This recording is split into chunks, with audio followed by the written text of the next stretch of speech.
रोज की तो चाय बनाएं और दही बनाएं।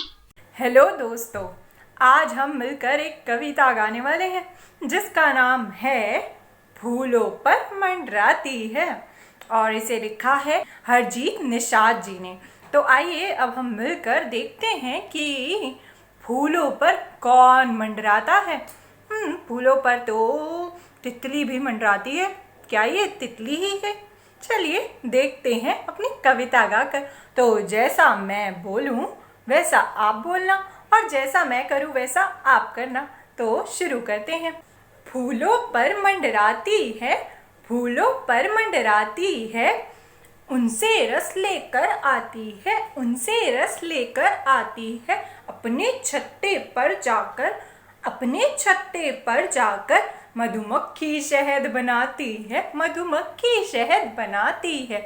बहुत मेहनती होती है, बहुत मेहनती होती है, जगती ज्यादा कम सोती है, जगती ज्यादा कम सोती है।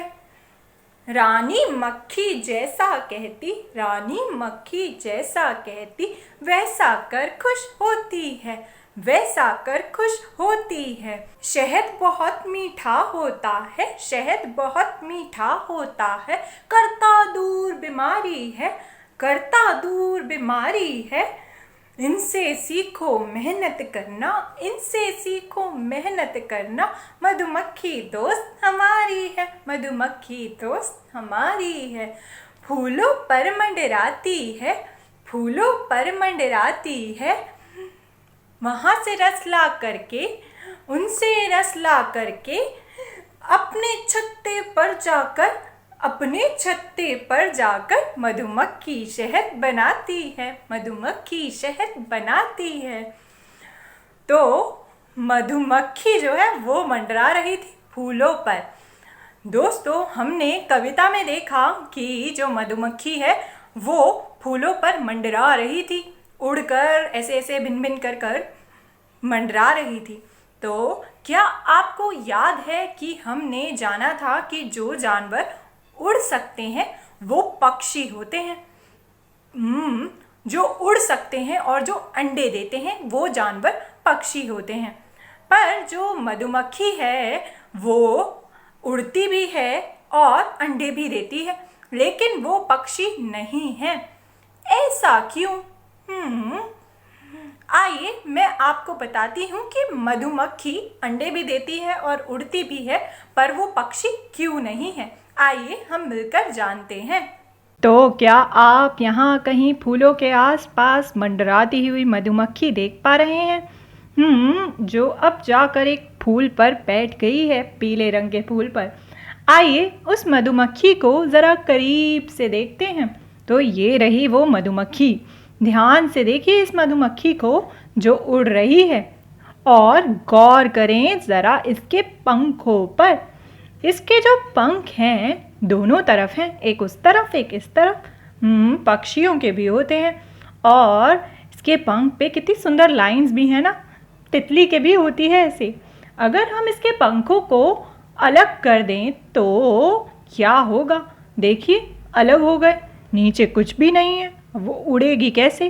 तो वो तो गिर जाएगी हमारी मधुमक्खी। तो जब हमने मधुमक्खी के पंखों को अलग करा तो उसके नीचे कोई स्किन नहीं थी, कोई त्वचा नहीं थी, बल्कि उसके पंख बस अलग हो गए। आइए अब देखते हैं इस उल्लू को, यानी कि आउल को, और इसके पंखों को ज़रा अलग करके देखते हैं। जो इसकी स्किन पर इतने सारे पंख हैं, जैसे मधुमक्खी के पंख थे, उनको अलग करके देखते हैं। देखिए इस उल्लू के पंख हो गए हैं अलग, और देखिए पहचान में भी नहीं आ रहा है ये उल्लू तो। और दोनों ही तरफ सिर्फ एक पंख नहीं है, कितने सारे पंख है ना दोनों ही तरफ। मधुमक्खी का तो जबकि एक पंख एक तरफ, दूसरा पंख दूसरी तरफ था, यहाँ तो कितने सारे पंख निकले हैं दोनों तरफ से। ज़रा अब इस तस्वीर को, इस उल्लू को गौर से देखिए। क्या आप इसके दोनों तरफ जैसे हमारे हाथ होते हैं वैसे इसके हाथ जैसी कुछ चीज़ देख पा रहे हैं? ये जो हाथ है ना, इसी पर थे ये पंख जो इसमें से निकले हैं। क्या आप जानते हैं जो पक्षी होते हैं, बर्ड्स होते हैं, उनके दोनों ही तरफ इस तरीके के ये पंख होते हैं जिसके अंदर हड्डियां भी होती हैं, जो इंसानों की हड्डियों जैसी नहीं होती लेकिन हड्डियां होती हैं। जैसे कि ये जो एक पंख है, एक इस तरफ और दूसरा उस तरफ, और इन पर ये पंख जिन्हें हम फेदर्स बोलते हैं, ये बहुत सारे फेदर्स इन दो पंखों पर लगे होते हैं और इसी से ढके होते हैं ये पंख फेदर्स से। जबकि ऐसा कुछ मधुमक्खी में तो नहीं था। उसके पंखों के नीचे उसके जो पंख थे वो बस पंख ही थे, ना कि उसके पंख जो है वो फेदर्स से कवर्ड थे। उसके पंखों पर कोई फेदर्स नहीं थे। जबकि यहाँ पर ये जो दो पंख हैं वो इन सारे फेदर्स से ढके हुए थे। सारे ही पक्षी जो होते हैं, जितने भी बर्ड्स होते हैं, उन सब के शरीर पर इस तरीके के दो पंख होते हैं और वो ढके होते हैं इन फेदर्स से, बहुत सारे फेदर्स से, जो कि मधुमक्खी के साथ नहीं होता। यही फ़र्क है मधुमक्खी के पंखों में और पक्षियों के पंखों में। अगर आप देखें ये एक पंख, ध्यान से देखिए, ये एक पंख, ऐसे बहुत सारे फेदर्स जिसे हम कहते हैं, ऐसे बहुत सारे फेदर्स जो होते हैं वो लगे होते हैं इन दो पंखों पे जो पक्षी के दोनों तरफ होते हैं। ज़रा अब दोनों चीज़ों को देखें, पक्षी को भी और इस उल्लू को भी और उस मधुमक्खी को भी। जब मधुमक्खी के पंख अलग हुए थे तो उसके नीचे कोई स्किन नहीं थी, पर जब यहाँ पक्षी के जो फेदर्स है वो अलग हुए तब भी जो उल्लू है उसके जो पंख थे वो बचे, जिस पर ये फेदर्स लगे हुए थे। तो जो ये हमारी मधुमक्खी है उसके पास कोई फेदर्स नहीं होते, बस ये विंग्स होते हैं और इन विंग्स में कोई हड्डियाँ नहीं होती।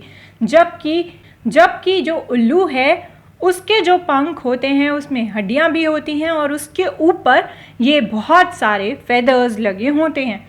तो जितने भी हमारे बर्ड्स होते हैं उनके पास होते हैं बहुत सारे फेदर्स जो कि उनके पंखों पर लगे होते हैं। तो ये था अंतर, ये था फ़र्क मधुमक्खी में और बर्ड्स में। इसी वजह से, क्योंकि मधुमक्खी के पास नहीं है कोई फेदर्स बल्कि उनके सिर्फ पंख है, और अगर वो पंख हट जाए तो उसके नीचे कोई स्किन नहीं होती, इसी वजह से वो जो है वो बर्ड नहीं है। क्योंकि बर्ड्स के पास तो होते हैं फेदर्स उनके पंखों के ऊपर। तो आइए और भी ऐसे जानवर देखते हैं जिनके पास पंख है पर फेदर्स नहीं, जो उड़ सकते हैं पर वो बर्ड्स नहीं हैं। आइए देखते हैं। तो दोस्तों, हमने जाना कि आखिर मधुमक्खी जो है वो अंडे भी देती है और उड़ती भी है, पर वो पक्षी क्यों नहीं है। हमने जाना कि मधुमक्खी के पंखों में और पक्षियों के पंख में क्या अंतर होता है। आइए अब ऐसे और जानवरों को देखते हैं जो उड़ तो सकते हैं पर वो पक्षी नहीं होते। तो सबसे पहले तो है ये हमारी मधुमक्खी जो बनाती है टेस्टी टेस्टी शहद। उसके बाद अगला नंबर है उसी के जैसी एक और जानवर का जो कि फूलों पर ही मंडराती है। सही पहचाना, रंग बिरंगी तितली हमारी। तो तितली भी जो है वो भी उड़ सकती है पर वो पक्षी नहीं है। उसके अलावा जो जानवर उड़ सकता है पर पक्षी नहीं, वो है ये चमगादड़। और चमगादड़ के अलावा जो जानवर उड़ सकता है पर पक्षी नहीं, वो है ये टिड्डा। क्या आप भी ऐसे किसी जानवर को जानते हैं जो उड़ तो सकता है या जो अंडे तो देता है पर वो पक्षी नहीं है? अपने आसपास ज़रूर देखना कि ऐसा कौन सा जानवर है जो उड़ता है पर पक्षी नहीं, और अपने बड़ों की मदद ज़रूर लेना। और हाँ, उनके पंखों को ज़रा गौर से देखना तो शायद आपको कुछ मदद मिल जाए।